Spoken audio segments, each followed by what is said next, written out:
Beauty is found inside of each person regardless of their outward appearance. History has proven that leaders with great disabilities have become champions in real life.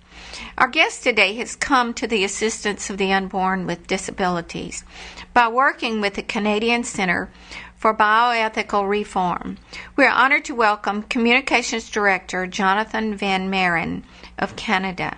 Thank you for joining us today, Jonathon. Well, thanks for having me. Jonathon, I'd like for you to begin and tell our listeners just a little bit about some of your early life and your faith experiences. Okay, I come from Chilliwack, British Columbia, originally. I attended there a conservative Dutch Reformed congregation. And like everybody else in my congregation, I was pro-life, and that we all knew abortion was wrong and that it was a sin. But I never knew much about it. And then when I was about 18 and I was just heading off to university, I started discovering that there was all these different questions that I would get asked at university, but I didn't know why I believed what I believed on different issues. So I went onto the internet and I Googled abortion and I started looking into it. And I stumbled across a graphic video called This is Abortion, produced by the Canadian Centre for Bioethical Reform. And the Centre for Bioethical Reform in the United States also has an American version of this exact same video. And it was when I saw the reality of this abortion that I was really compelled to speak out. I was quite frankly shocked. I'd heard about abortion, but I'd never seen it, never really contemplated deeply what it did to a baby. But when I saw these tiny mangled children, I was shocked. And then when I realized that in Canada there is no abortion law, and this is legal from conception until birth, I was just absolutely appalled. So I began to talk about it a lot, and talking to different friends. And then finally one of my friends said, well, why don't you put this into a presentation and do a presentation to our church? So I was kind of wary about the idea at first, but he convinced me. And that one thing led to another. I began doing abortion presentations in various local churches. And then when I transferred to Simon Fraser University in Vancouver, I began to work with the Campus Pro-Life Club there. And that's where I met the co-founders of the Canadian Centre for Bioethical Reform, Stephanie Gray and Jojo Ruba, who we brought in as a club to do different presentations such as Echoes of the Holocaust.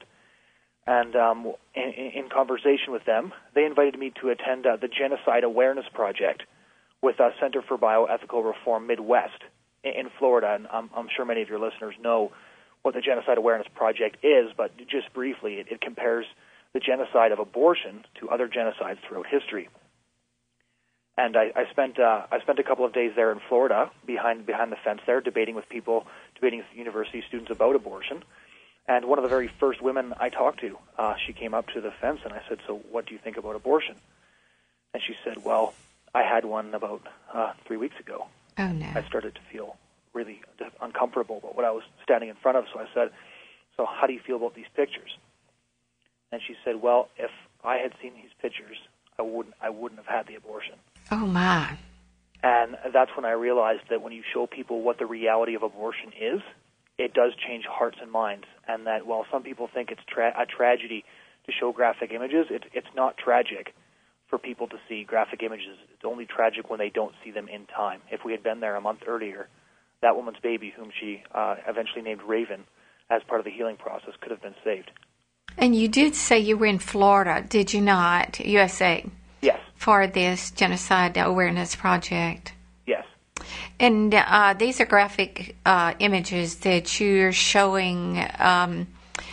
Tell us some of the impact of doing that, some of the feedback that you've received. I know you're heckled or persecuted when you stand up for truth and justice, but also the positive side of it, like that young lady telling you that she wouldn't have had her abortion.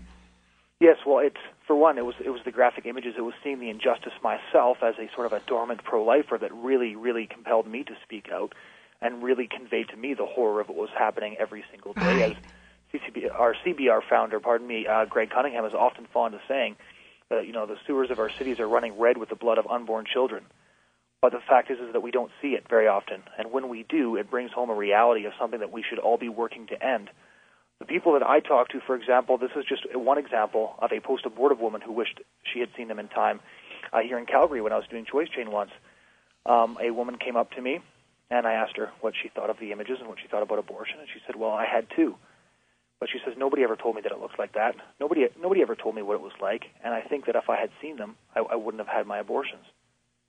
So the key to this must be the media, to get something concrete out, which is being denied. Tell us about your experience in Canada. I know what it's like in the United States.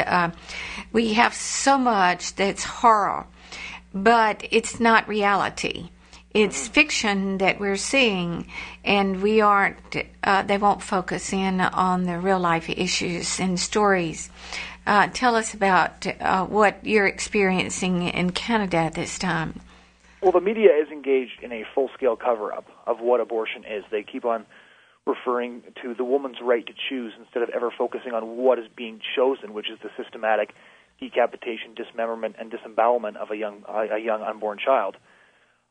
They often report things and then try to skew it to make sure that the pro-lifers, or anti-abortion people, as they refer to us, Right. do not receive any media coverage that's positive. And a perfect example of this happened yesterday afternoon. One of our members of Parliament, Brad Trost, came out and said that because of Stephen Harper, our Prime Minister's decision to refund Planned Parenthood, he was going to be far more aggressive in Parliament with pressing forward pieces of pro-life legislation and speaking about pro-life issues. And our national TV and news organization, the CBC, ran a story, which the title of which stated, MP Brad Trost has abortion debate reopened. 2 hours later, when people started complaining, they changed the headline on their website to "Government is apathetic about abortion." Because even the media realizes they don't want to tell people the abortion debate's open, because then people might start debating it. And once people start to debate abortion, there is only one conclusion you can reach. If you're going to value human beings on their inherent humanity, then abortion is an absolutely disgusting evil that everybody of conscience should speak out against. You know, we're exposed to something that I want you to comment on. We have one organization that I can think of right now that says they do good because our abortion clinics provide mammograms and pap smear in the abortion clinic when it's available. But yet, on the other hand, they're doing the abortions, and the money that's funneled, people say, to these Planned Parenthood, which is a major abortion organization in the United States, and their money throughout the world, some of the same people that belong to that organization funds it. In other countries, in the government, we'll see it promoted. Tell us about an organization that has they are focusing on it and say, but look at all the good work we do, and yet they have the abortion going on where the killing is put aside. Well, Planned Parenthood is an international organization, and we also have some Planned Parenthood outlets in Canada, and they also claim that we're here for sex education. One of their most famous claims, of course, is that Planned Parenthood actually reduces abortions, and they come forward with their intrinsically deceitful motto that every child is a wanted child, by which they mean, of course, that every unwanted child is a dead child. It's very important not to be deceived by an organization that makes its living by tearing babies apart with suction machines. You know, Adolf Hitler, when he first came into power, was very good for the economy. He built highways, and he gave people, a sense of hope about their nation, but at the same time, he was destroying countless innocent lives.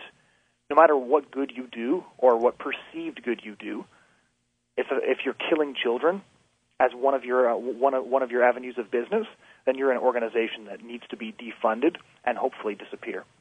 Thank you for saying that. We do need to hear that, because recently I read where organizations that are funded, that are national, can hide some of their work, but people have been encouraged to give more locally or to an organization that you're assured is doing the right kind of work. And certainly with the internet now, you can pick up truths if you look for it, if you are educated in what you're doing. And our guest today is Jonathon Van Maren of Canada. He's Communications Director for Canadian Centre for Bioethical Reform. And also Stephanie Gray, one of the co-founders, was on a program. We had a wonderful program where she was trying to educate the public again about some of the things that we can do, and also to be be not deceived, so that you can read through the lines of what's taking place with some of the funding or with some of the words that are used in the media, which is, to me, one of the greatest sources of the darkness in the world today is the media. Tell us about life without limbs. I ran across that recently in some of your work that you've done. I know you love to write, and I thank you for it. It is simply wonderful, the articles that you produced. Well, thank you. If you would, why don't you give your web address before you talk about life without limbs and some, I was thinking of one particular article that you had on the internet. Well, Life Without Limbs, Nick Voyage. He was a man born with no arms and no legs, and he considered committing suicide when he was 10 years old. And then he realized that the only thing worse than being parents to a kid without arms and no legs is being parents to a child with no arms and no legs who killed himself. And it really brought to mind, he came to visit us last year in our office in the Canadian Centre for Bioethical Reform office here in Calgary.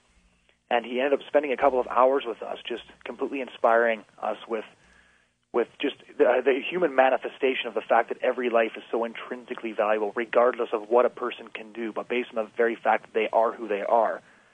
And that's what really sprang to my mind when I read this headline: couple who would have aborted disabled son awarded $4.5 million for wrongful birth.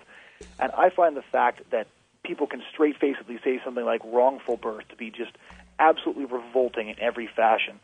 That we would actually consider certain children didn't have the right to be born because they weren't quite as perfect with us. This is no different than Hitler's T4 euthanasia program. This is blatant eugenics, and it's reminiscent of the desire for a master race where everybody's perfect and anybody who doesn't quite make the grade of human perfection is disposed of as expendable. And tell us about what Nick's story is. What did he do? He was born without what? Well, he was born in 1982 in Australia, and the doctors don't know why, and it wasn't even predicted that he would be born without arms and no legs. And his new autobiography just came out. It's called Life Without Limits, and he reveals how he struggled with bullying and thoughts of suicide and going to school.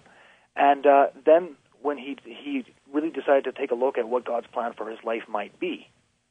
And he's now a motivational speaker that has reached millions of people. And his favorite saying is that you don't need arms and legs to redirect traffic in front of hell.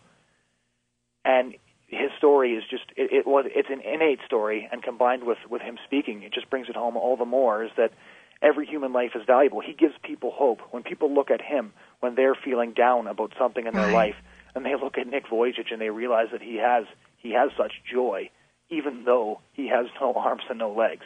And he said, which impressed me the most, that if he could choose to wake up the next morning with arms and with legs, he would say no, because this was God's plan for his life, and he could do far more without arms and legs than with arms and legs. Now, this little boy that was born without arms and missing one leg,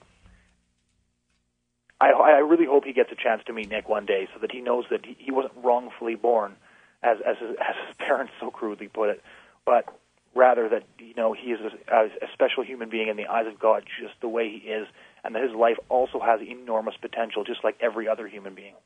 And God is mysterious in that he will let us oftentimes make mistakes as his parents. The direction that they're going in is so unnatural, and it's so far away from basic Judeo-Christian ideals of loving, especially the defenseless, loving as a child would love, to reach out to someone.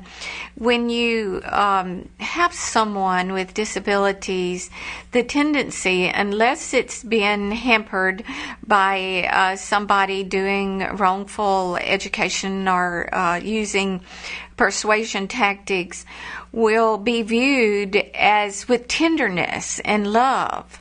So for me, that's why it's so important, especially for men, to reach out and to set the example, to educate with just a few words or with a picture, showing the graphic image of what that baby actually looks like, how beautiful it is as it grows and forms. And Nick, Jonathan, you didn't give us your website if you would like to.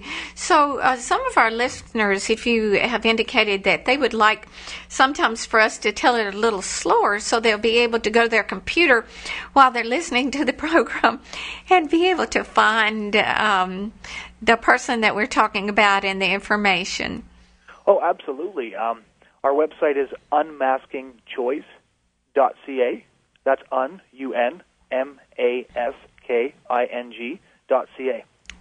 And we see here some of these names. If you listen to pro-life speakers, or if you read their materials, sometimes some of these leaders are high profile. Like one that you mentioned was a senior fellow, Wesley Smith.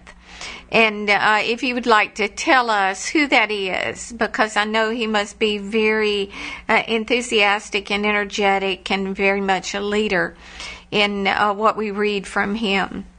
I've never met Wesley Smith personally, but he's of the Discovery Institute, and my connection with him is just I've read a lot of his stuff and a lot of his commentary, and he does have a way of taking a situation and putting it very succinctly.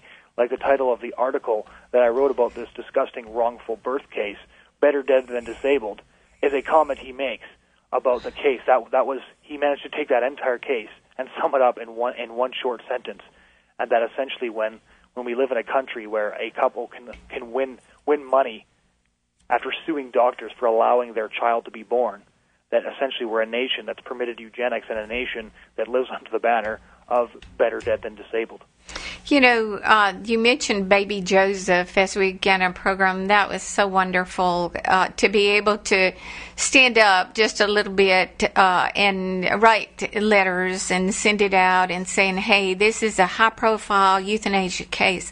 If you would like to just spell out some of your feedback that you got or some of your exposure about baby Joseph, because he was from Canada, even though the United States was involved in trying to help save the baby for the parents and for to not have this as a profile case for euthanasia. Well, I think the case of baby Joseph provides a perfect contrast with this wrongful birth case. Baby Joseph, regardless of what was wrong with him, and he had a horrible a neurological degenerative disease, yet his parents recognized that as their child, and as a child that's still perfectly made in the image of God, they had a parental duty and a natural duty to care for their son and to give him everything he needed to sustain his life because he was valuable exactly the way he was. That's the contrast I think it really provides. Is here's one set of parents who because their son isn't quite perfect, is wrongfully born, and then here's another set of parents with a child who, by the advice of all medical professionals, was probably going to pass away, yet they refused to stop fighting for their son's life as long as he was with them. They send us a very clear message. Medical professionals should never seek to put a price on human life. Only God gets to decide when a human life ends. And I think that the story of baby Joseph, in contrast with the story of these parents who sued a doctor for allowing their son to be born, is just a perfect contrast of how far our culture can fall and what heights our culture can reach when it puts its faith in the right place. It's amazing that these coincided almost within the same week that the award was made, or within a week or two, I'm not sure when, the couple in Florida were awarded the wrongful birth, $4.5 million. But then baby Joseph, I believe, died about the 26th or one day. But some of our listeners probably aren't familiar with the family situation in the hospital, what they actually did. The family, if you would like to tell about having a couple of other children they had lost and what the hospital personnel were telling the parents. Well, what happened was the Canadian medical and legal establishment refused to give baby Joseph a simple tracheotomy, which was what he needed to survive. they essentially said he's probably going to die anyways, therefore the surgery really isn't worth it. The example that I would parallel it to is I found it quite similar to the Terry Schiavo case in Florida. Right. Where, as opposed to trying to keep somebody alive, a life was deemed worthless and therefore not worth saving, and then they made an objective judgment not to save this child's life. So these parents then contacted Priests for Life, and Priests for Life, with Father Frank Pavone, actually flew in to pick up this child and his father, and they flew him to get treatment in the United States. And he, his parents got a couple of precious months with him. And who can really put a number value on that? It was several months. All the listeners out there, I'm sure everybody has family members. What would you give to spend a couple of extra weeks with a loved one? It's unbelievable that a medical professional, that because this child is not going to have a long life, that we should decide how long that life is going to be. And I'm going to fill in a few cracks because I know that some of our listeners might be wondering about the baby. They said that the baby was vegetative, and they showed pictures on the internet that were just wonderful because the baby would be tickled and it would giggle and it would move its little eyes and listen to the sounds of the parents' voices. And they had 2 other children, as I recall, that were born with the disease, and they did die. But they said all they wanted to do was take the baby home, that they have socialized medicine, but the doctors refused to do the trach because they said he's going to die if we do the trach, and the parents kept saying no. And we had doctors like Dr. Paul Bryan in the United States says that's not true, that children often survive after having a trach because he was unable to breathe on his own. So that was when Father Frank Pavone, wonderful priest that he is, intervened, and he actually helped to fly the expenses, all these tremendous expenses, to fly the baby to St. Louis and have the surgery done, and then they flew them back.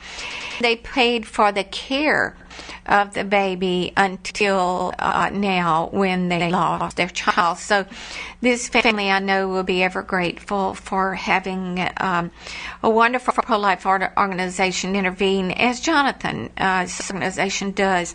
If you'll listen, that mother said if she had seen the pictures, and both those mothers, that they wouldn't have taken the choice they did. And Jonathon, in the United States, we're seeing, this is a Catholic radio station. Of course, we reach out to any faith or any type of belief. We are finding, going against our church teachings, that we have pro-abortion speakers that do wonderful work, but they promote abortion in the public domain, and then they come in invited to these Catholic universities to give presentations, and oftentimes they're very important. I would like for you to comment on what's being done and what this tells the public. Well, I find it actually quite interesting, culturally, how it's actually shocking that an official pro-life university would be expected to host a pro-abortion speaker. This isn't just another random opinion that somebody holds. It's not like preferring Canada over the United States or some other subjective belief.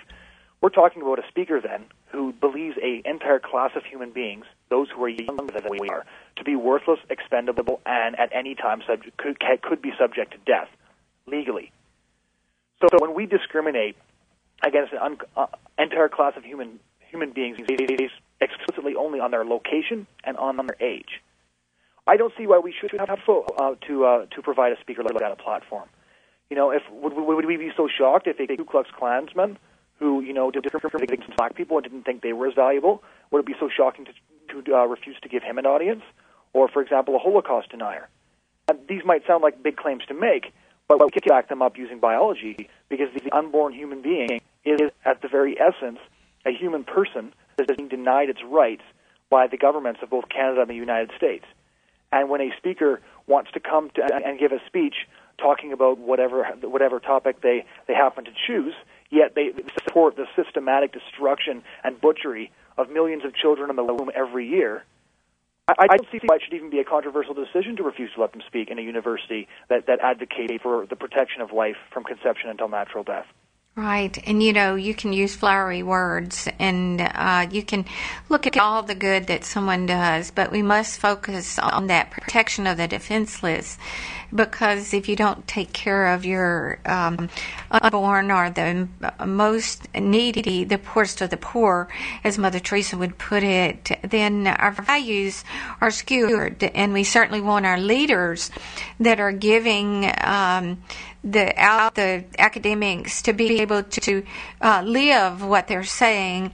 And Jonathan, we have time for one more comment. I'm so impressed by the people at the Canadian Centre for Bioethical Reform to see all the young adults that are involved. And as in the past, we saw many older people who were standing up for life, but now we see our college students, we see our high school students, even our grammar school students. It's so wonderful. The young people, why don't you comment on some of the people that you see that have joined you, even within your own organization, that the youth of tomorrow, being our adults, are now standing up? Well, the Canadian Centre for Bioethical Reform has existed for about 10 years. And then over the last year, the staff collectively, and this is a staff of, I believe we have 11 people right now, and most of them have just graduated university. And we were all tired of fighting abortion. So instead, we sat down and we talked about it. We said, why is everybody's goal to fight abortion and not to end abortion? We want to end abortion in our lifetime. We want to end this infanticide in the womb that's happening every day across Canada throughout all 9 months of pregnancy. So we came up with a plan that's called End the Killing. And it's an amalgamation of the work of Greg Cunningham regarding graphic images. It's the result of research based on the pro-abortion movement and how they won. It's a result of research of previous social reform movements and how they won. And we put up this plan called End the Killing, which is on our website, unmaskingchoice.ca. And this plan is really attracting a lot of young people as well. We're talking with pro-life groups across Canada and getting them to join us, not joining the Canadian Centre for Bioethical Reform specifically, but joining together behind a vision to end the killing, to unite behind a strategy, to unite behind effective tactics that will save babies every day, and that, the abortionists are going full tilt. So we have no excuse not to go full tilt ourselves.